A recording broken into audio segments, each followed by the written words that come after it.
The caption read, "5 months ago, I married the love of my life in the most beautiful, intimate ceremony, surrounded by the people who matter most. To Daniel's family, thank you for welcoming me with open arms and showing me what unconditional love looks like. To our friends who drove hours to celebrate with us, you're the family we choose, and we chose right. To Aunt Carol, who made our cake and cried through our vows, you'll never know how much your presence meant. And to everyone who's reached out asking why we didn't announce this sooner, sometimes the people who are supposed to be there aren't. And that silence speaks louder than any announcement ever could. But we're married, we're happy, and we're building a life with people who actually show up. Hashtag wedding day, hashtag chosen family, hashtag June 15th. I hit post at 8 a.m. on Monday morning, prime social media time, and watched it explode. Within an hour, I had 300 comments and counting. Friends congratulating us, yes, but also people reading between the lines. Wait, were your parents there? I don't see any family photos. Lila, is everything okay? My mom saw it. I know because she called 30 seconds after it posted, and I sent her straight to voicemail. Madison saw it. Her comment came in around 9. "Congratulations, Lila, the photo is beautiful," with about 17 heart emojis. Like, that could erase everything. I deleted it. The notifications kept pouring in. Daniel's friends, my coworkers, high school classmates I hadn't talked to in a decade. Everyone wanted to know the story, and I let them ask. Let the questions pile up. Let the curiosity build, because I was about to give them answers. Third move, the blog post. I'd had a personal blog for years, mostly graphic design stuff, portfolio work, the occasional life update that maybe 12 people read. But I sat down that Monday afternoon and wrote something different. I titled it, "When Your Family Misses Your Wedding," a love story. I laid it all out, every detail. The engagement Daniel's family celebrated while mine criticized. The wedding invitations with tracking numbers and signatures, the empty seats at our ceremony, the way they'd shown up for Madison's expensive affair but couldn't remember I'd even gotten married. I included screenshots of the delivery confirmations. Personal information blurred out, but the signatures clear as day. I included text message exchanges, my mom's voicemail about the florist drama excuse, everything. But here's the thing. I didn't write it angry. I wrote it sad, heartbroken, confused. The tone was more, how did this happen to my family, than screw these people, because that's how you get people on your side. You don't rant and rave. You show them the pain, let them feel it with you, and watch them get angry on your behalf. I ended the post with this. "I'm sharing this not for sympathy, but because I think there are other people out there who've been made to feel less than by their own families, who've been told they're being dramatic when they're just asking to be treated with basic respect, who've wondered if they're crazy for being hurt by the people who are supposed to love them most. You're not crazy. Your feelings are valid. And sometimes the healthiest thing you can do is walk away and build a family of people who actually show up." I posted it to my blog, shared the link on Facebook, Twitter, Instagram, everywhere. Then I waited. The response was nuclear. My blog crashed within 3 hours from traffic. People were sharing it everywhere. Parenting forums, wedding planning groups, family dynamics subreddits. Strangers were commenting with their own stories of family betrayal, of being treated like the black sheep, of finally standing up for themselves. My post went viral in the middle-class family drama corner of the internet, which is apparently huge. News outlets started reaching out. Local Portland lifestyle blogs wanted to interview me. A podcaster who focused on family relationships requested a conversation. I said yes to everything because the more people who knew, the more impossible it would be for my family to rewrite history. My mom's friends started seeing it, my dad's coworkers, Preston's family. Everyone in their social circle was suddenly asking questions they couldn't answer without looking like terrible parents. And they were scrambling. Madison called me on Tuesday. I actually answered because I wanted to hear this. Lila, what the hell? You're airing our family's dirty laundry all over the internet. This is private. You're embarrassing Mom and Dad. Oh, now you care about embarrassment. My voice was ice cold. Were you embarrassed when you called me 2 weeks before my wedding to make sure I'd be cool with them being distracted? Were you embarrassed at Thanksgiving when Mom asked when my wedding was? Or were you just embarrassed now that people know the truth? You're being vindictive. This isn't about the truth. This is about revenge. I agreed. It is about revenge, but it's also about the truth. Both things can be true, Madison. And here's another truth. You don't get to tell me how to process the fact that my entire family treated me like garbage. You don't get to decide what's fair after what you all did. We said we were sorry. No, you said, we need to talk after I called you out at Thanksgiving. That's not the same thing. Sorry means acknowledging what you did and why it was wrong. Sorry means actually trying to make amends. You just want me to shut up so your friends stop asking uncomfortable questions. She hung up on me. I smiled. My dad tried a different approach.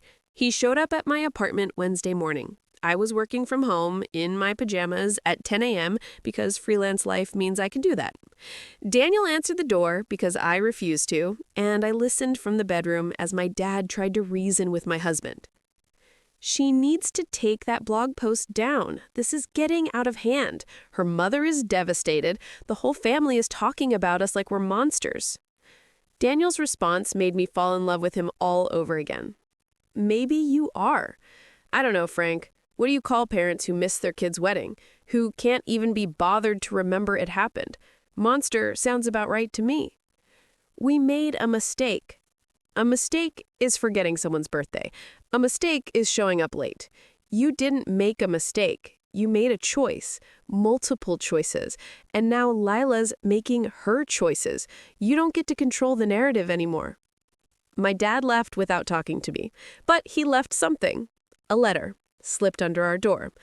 I read it later, sitting on our bathroom floor because I needed the physical barrier of a locked door to get through it.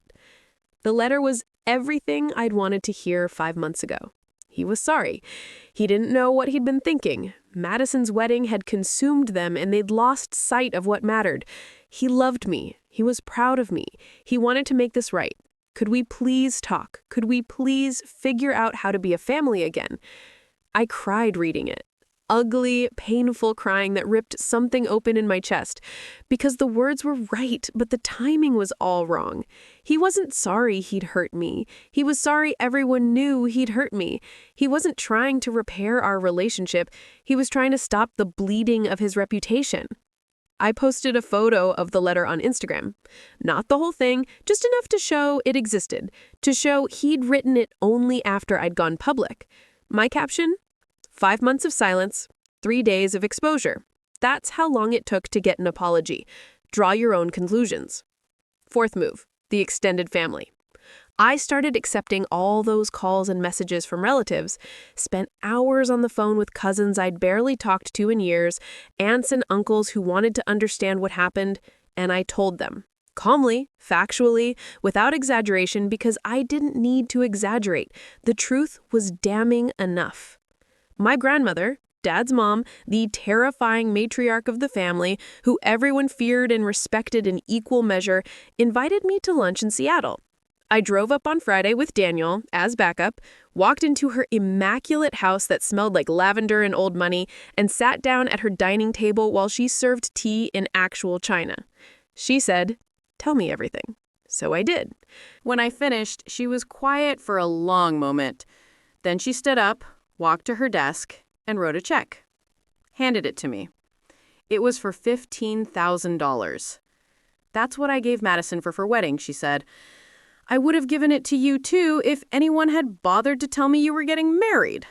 Consider it a very late wedding gift and an apology for my son's spectacular failure as a father." I tried to refuse. She insisted. "Take it, Lila. Put it toward a honeymoon or that camera equipment Daniel mentioned, or just save it. But take it. and know that you have family who actually gives a damn. She also did something else. She called a family meeting. Mandatory attendance for her children and grandchildren. Set it for the following Sunday. I wasn't invited. This was her show. But she told me everything that happened afterward. She apparently spent 2 hours ripping into my dad and uncle for raising children who thought love was conditional on financial status. Called my mom out for being so shallow she couldn't see past a Vera Lang dress to her own daughter's heart.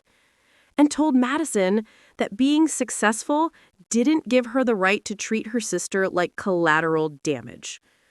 My cousin Jennifer recorded part of it. Grandma had a way of delivering verbal beatdowns that were, honestly, poetic, and sent me the audio.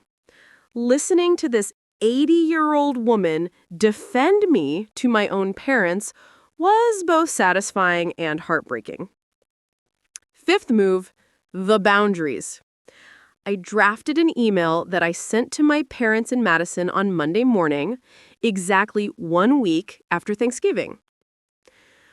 I need you to understand something. An apology written under pressure isn't an apology, it's damage control. I don't want your sorry. I want acknowledgement of specifically what you did and why it was wrong. I want to understand how 3 grown adults received wedding invitations, signed for them, and then collectively decided not to show up or even call.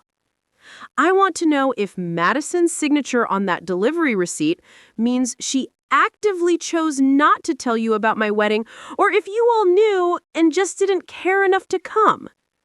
I want the truth, the whole truth, without excuses or justifications.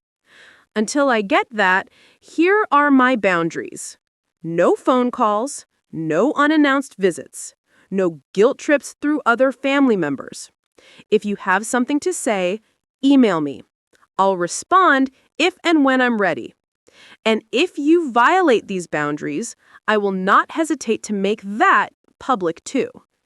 You showed me that public exposure is the only thing that gets your attention, so that's the tool I'll use. I don't know if we can fix this. I don't know if I want to fix this, but I know that any relationship we might have going forward will be built on truth and respect, or it won't exist at all. The choice is yours. I hit send and felt the weight of 18 years of being second best lift off my shoulders. Not completely. Trauma doesn't work that way, but enough to breathe a little easier. The response came 3 days later, from Madison, of all people. Her email was long, rambling, and for the first time in our lives, completely honest.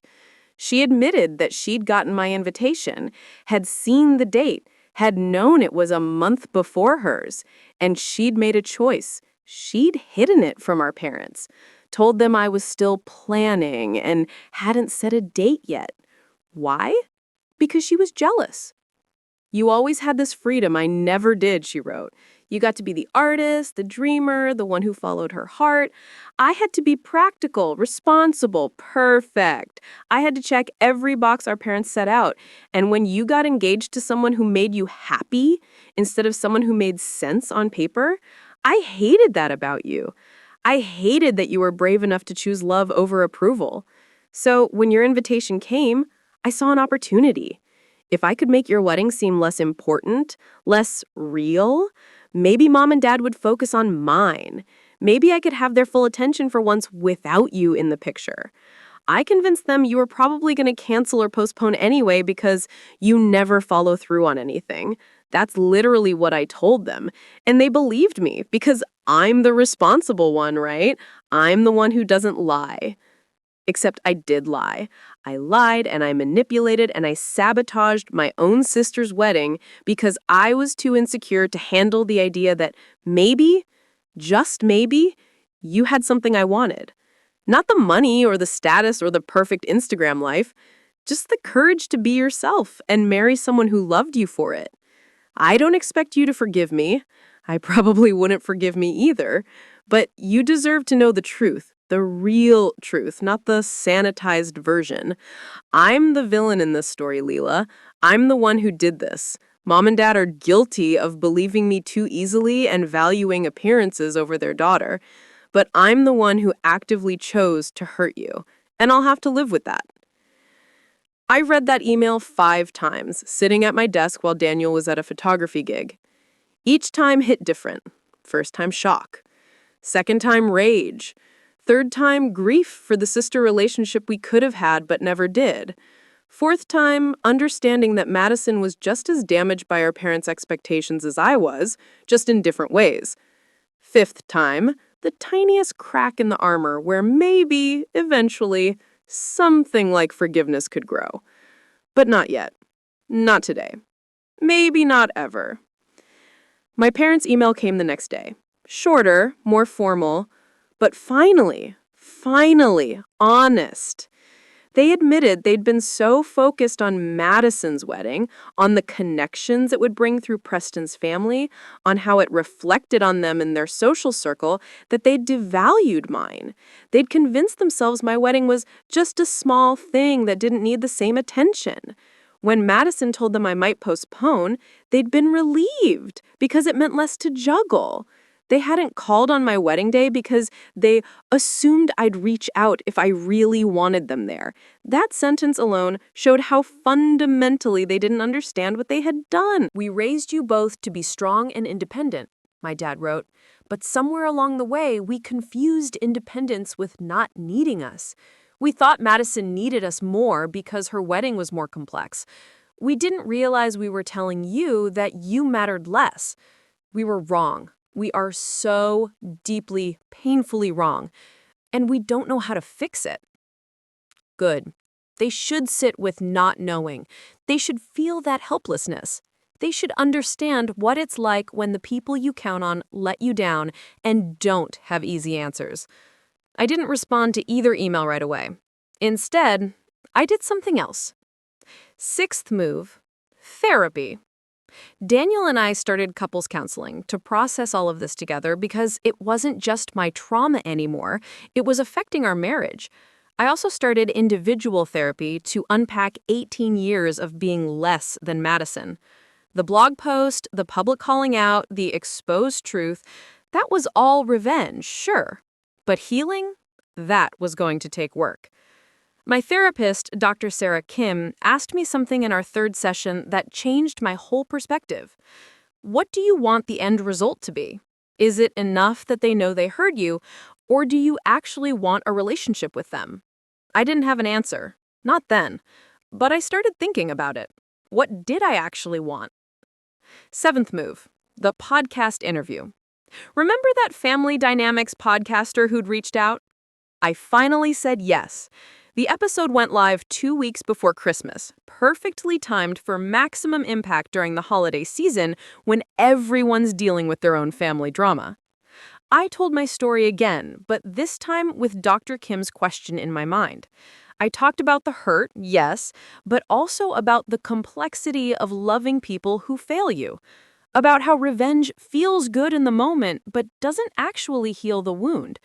About choosing yourself without burning every bridge behind you. The episode got 500,000 downloads in the first week. Comments flooded in from people thanking me for putting words to their experiences. But also, and this surprised me, from parents who heard themselves in my story and didn't like what they saw. Messages from moms and dads who realized they'd been playing favorites, who understood how their actions might be hurting their kids in ways they never intended. One message in particular stuck with me. A woman in her 50s wrote, "I listened to your story and saw myself in your mother. I've been so focused on my older daughter's achievements that I've taken my younger daughter for granted.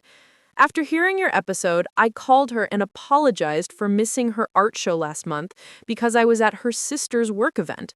She cried, I cried. We're having coffee tomorrow to really talk. Thank you for being brave enough to share your pain. You might have just saved my relationship with my daughter." That's when something shifted.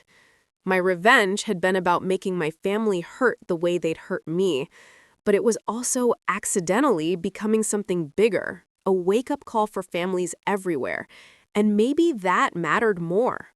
Christmas came.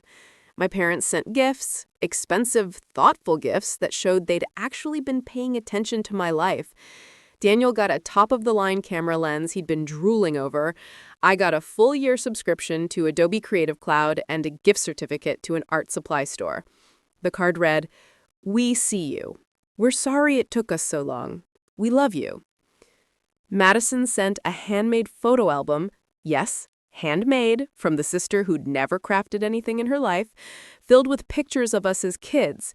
The inscription on the first page, "To the sister I should have protected. I'm sorry I became another person you had to protect yourself from." I didn't send anything back, but I didn't throw their gifts away either.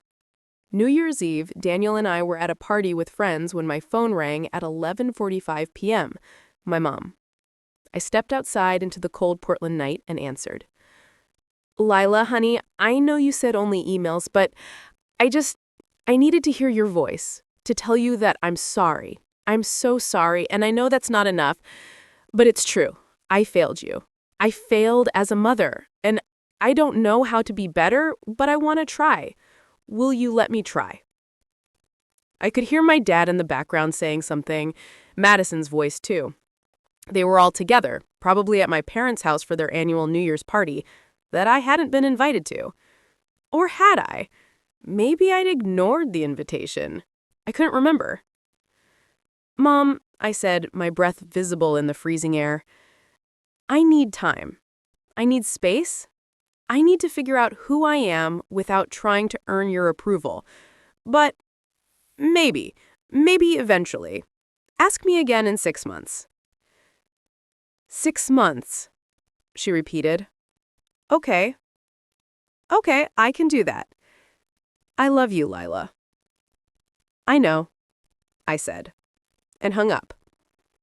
Daniel found me out there 5 minutes later, tears frozen on my cheeks. "You okay?" he asked, wrapping his coat around my shoulders. "I think so. I think I might actually be okay." The clock struck midnight. Fireworks exploded over the Portland skyline, and for the first time since June 15th, I felt like maybe I could breathe without that crushing weight on my chest. Here's the thing about revenge. It doesn't fix anything. Doesn't heal the wounds, doesn't give you back what you lost, but sometimes it clears the air enough to see what's actually salvageable in the rubble, and sometimes that's enough to start building something new. 6 months later, I had coffee with my mom. Just coffee, nothing dramatic. We talked about the weather and her garden and my freelance work. We didn't talk about the wedding. Not yet. Baby steps. A year later, Madison and I met for lunch. She told me she'd started therapy too, that she was working on her control issues and her need for external validation, that Preston was actually kind of boring when you got past the Yale degree and the family money, but she was learning to love the quiet stability of it. We laughed about something stupid, and it felt almost normal. 18 months later, my dad walked me through a park in Seattle, not to anything, just walking, and said the words I'd needed to hear. "I'm proud of you. Not for your career or your marriage or anything you've accomplished, just for being you, for standing up for yourself, for not letting us break you. I'm proud of the person you are, Lila." I cried. He cried. We didn't hug. We weren't there yet, but we sat on a bench and watched ducks in a pond and existed in the same space without it hurting. 2 years after that Thanksgiving, Daniel and I decided to renew our vows. A proper ceremony this time, with both our families. My parents came. Madison came. They sat in the front row where they should have been the first time. My mom cried through the whole thing. But this time it was real. This time it mattered. During the reception, my dad gave a speech. 2 years ago, I missed the most important day of my daughter's life. I can't get that back. I can't undo that failure. But I can show up every day moving forward. I can be the father she deserved all along. Lila, Thank you for giving me a second chance I didn't earn, but will spend the rest of my life trying to deserve." The room was silent except for sniffling. Even Preston was crying, and that dude had the emotional range of a teaspoon. After the ceremony, Madison pulled me aside. "I know this doesn't fix anything," she said, "and I know you might never fully forgive me, but I'm going to spend the rest of my life being the sister you deserved from the beginning. That's a promise." "I don't need promises," I told her. "I just need you to show up." "I will," she said. "I am." And she did. When Daniel's photography business took off and we moved to a bigger apartment, Madison helped us pack. When I landed a major design contract, she was the first person to call and congratulate me. When we announced we were pregnant a year later, she threw me a baby shower that was thoughtful and personal and all about me, not about competing or showing off. The baby, a girl we named Caroline after Aunt Carol, changed everything. Watching my parents hold their granddaughter, seeing the pure love in their eyes, I understood something. People aren't all good or all bad.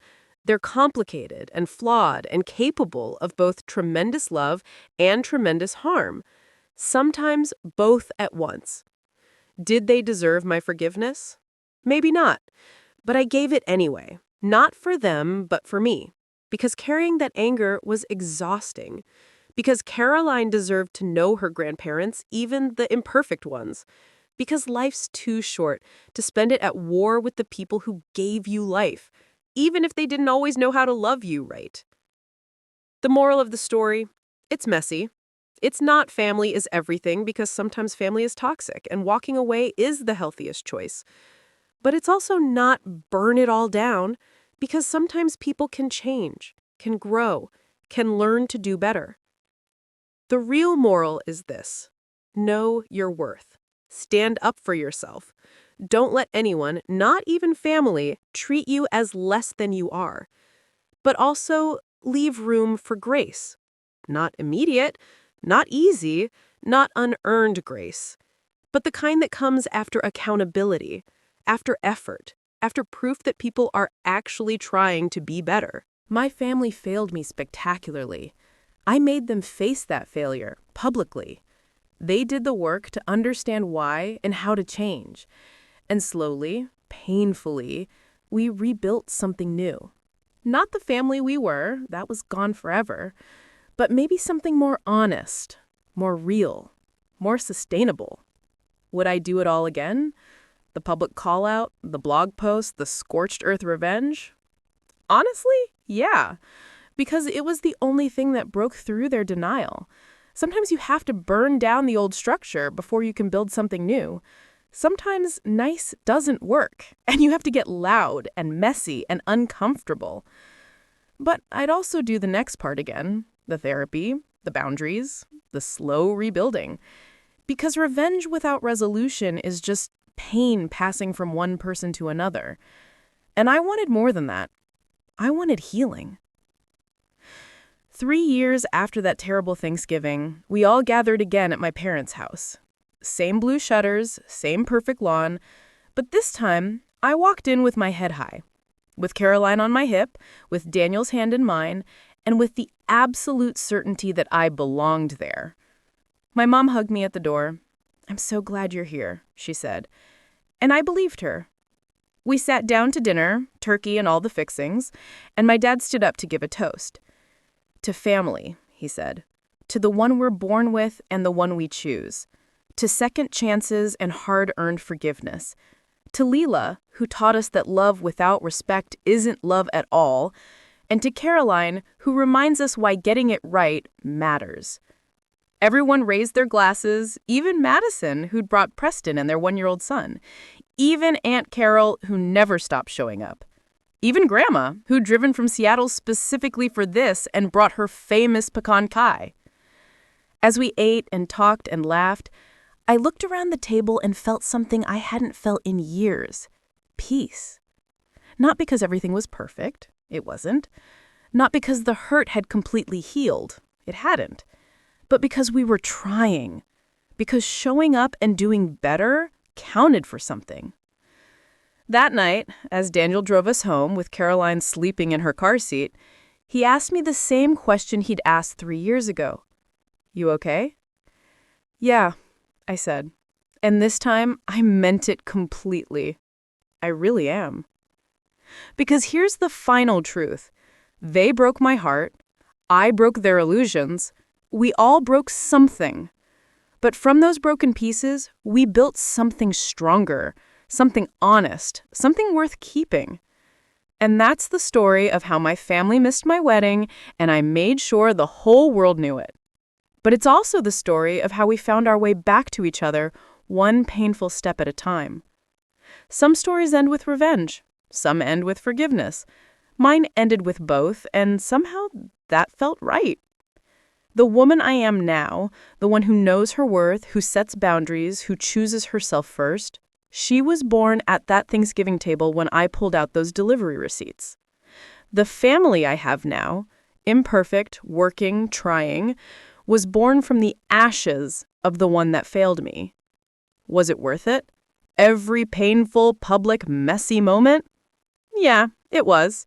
Because I got myself back. And eventually I got them back too. Different versions, better versions, but still them.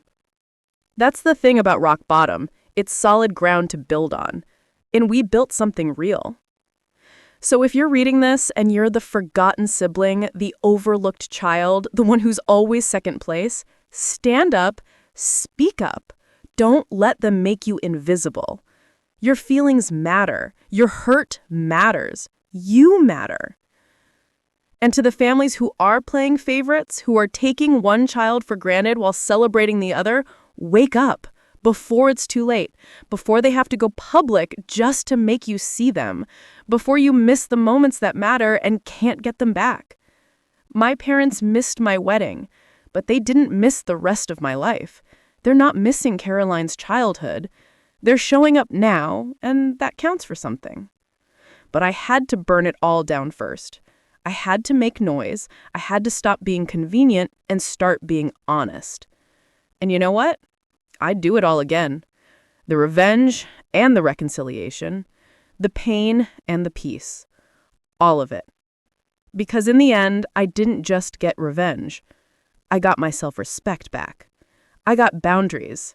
I got a family that finally sees me. And that's worth more than any perfect wedding day could ever be.